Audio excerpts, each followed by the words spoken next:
Greetings lovelies, hi, it's Emmy, welcome back. Today I'm going to be taking you on a little grocery shopping trip.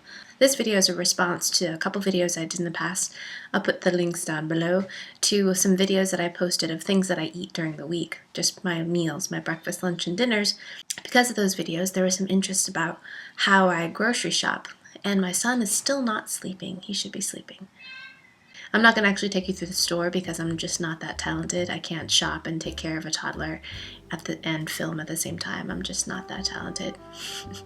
But I will share with you my haul and kind of explain my shopping ethos. I buy pretty much the same thing every week in terms of pantry staples, both for the refrigerator and for, the cupboard. Another thing is I also shop sales. I base my protein buying and some of my produce buying on what's on sale at the market. I usually do our weekly shops at 2 different stores. I buy our meats at Whole Foods because I don't want antibiotics in our food, and I also don't want to support the use of antibiotics. So I try to buy our meat at Whole Foods.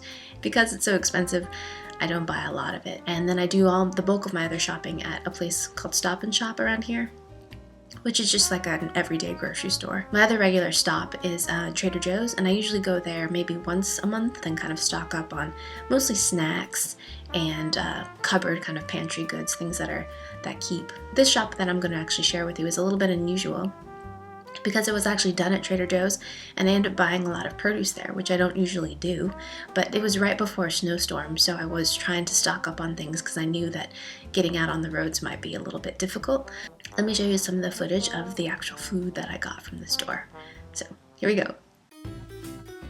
Okay, so this is pretty typical. I always buy some kind of juice, stock up on butter, get a container of yogurt, small yogurts for my husband's lunch, Brussels sprouts, lemons and limes, avocados for breakfast, pears, strawberries. My son ate half the strawberries in the store. Sugar snap peas for snacks. Oh, pea shoots are my favorite. These are really popular in Japan. I was so happy to find them here at Trader Joe's. And let's see what else. Sugar snap peas, one of my favorite snacks. And grape tomatoes. I always buy tomatoes every week. And then since I was at Trader Joe's, they have a great selection of pretty inexpensive nuts. So I got some cashews and pecans, and I also got some raisins and dried mango slices, which are a favorite in our family. There's some eggs and asparagus in the corner there, chia seeds, coconut and rice milk because I'm lactose intolerant, and always I get some fruit. So here's some pineapple, bananas, oranges, and some frozen berries. And here's some meat that I got.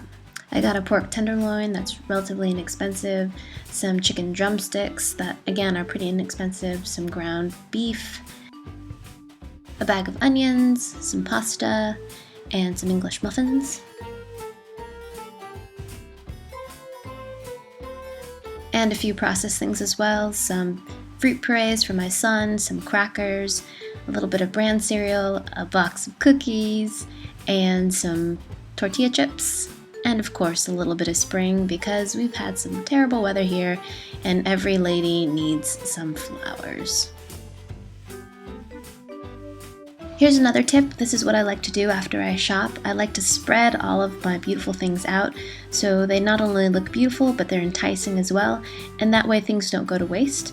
I see them, my family sees them, grabs them when they're hungry, rather than grabbing a bag of chips or something like that.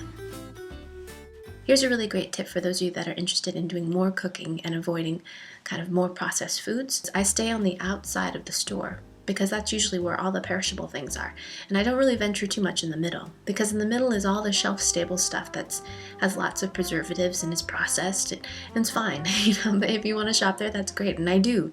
I get jarred tomato sauce and pasta and chips and seltzer and all those kinds of things are in the middle, but mostly I do most of my shopping on the outside. I'm not sure if this is true for grocery stores in other countries. Let me know.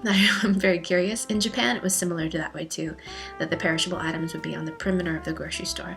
And so if you kind of just stay on the outside, then you're less likely to buy the more processed things. I usually try to keep our grocery bill about $100 to $125 a week. I do a lot of cooking, so that helps to keep it helps to keep our food prices down.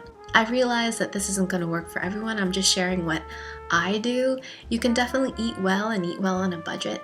It does require a commitment, and you have to change some of your habits, and it takes some work. If you guys are interested in these kinds of videos, I can keep continuing it, and I can share with you the things that I cook using this kind of weekly list of items that I buy. Please let me know in the comments below if that was helpful to you, and if you have any other questions or what else you would like to see me talk about in terms of my daily lifestyle of eating. So yeah, because I'm happy to oblige. Thanks you guys for watching, and I'll see you in my next video. Take care. Bye. It's bright orange yellow, and it says gold. Please let me know in the comments below if that was helpful. I can't say the P.